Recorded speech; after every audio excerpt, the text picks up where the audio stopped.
Hi, ako si Dr. Rosella Torralba, isang OB-GYN.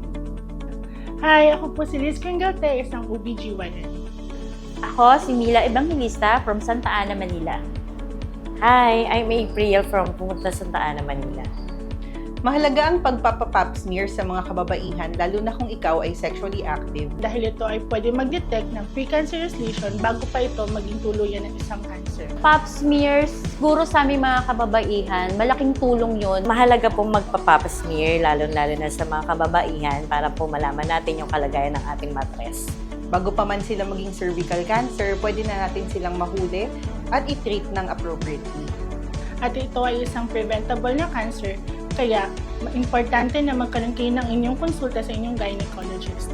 Napaka-importante at kailangan natin ng mga programang nagbibigay ng awareness para sa cervical cancer. Dahil dito natin nade-disseminate ang information sa karamihan ng mga kababaihan. Number 2 sa most common cancers ng mga kababaihan sa Pilipinas ang cervical cancer. Kaya sa tingin ko, kailangan talaga natin sila.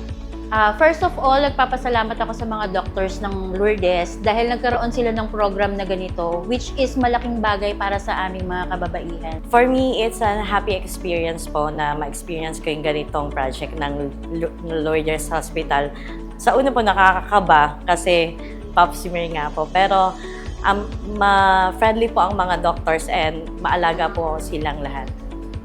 Para po sa Lourdes Hospital, sa mga doctors, maraming salamat po sa ginawa niyong ganitong proyekto na makakatulong sa aming mga kababaihan.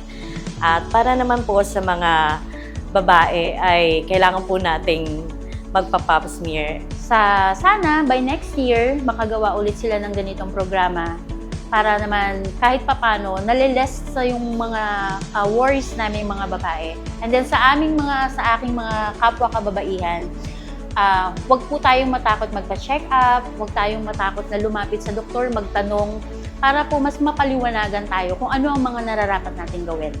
Ganitong project po ng Lourdes Hospital is malaking tulong po sa atin, lalo na libre and affordable po yung kanilang in-offer. Dahil ang prevention is still better than cure. Gamit ang pap smear para sa screening and vaccines para sa prevention. Kayang-kaya mong alamin, iwasan at labanan ang cervical cancer.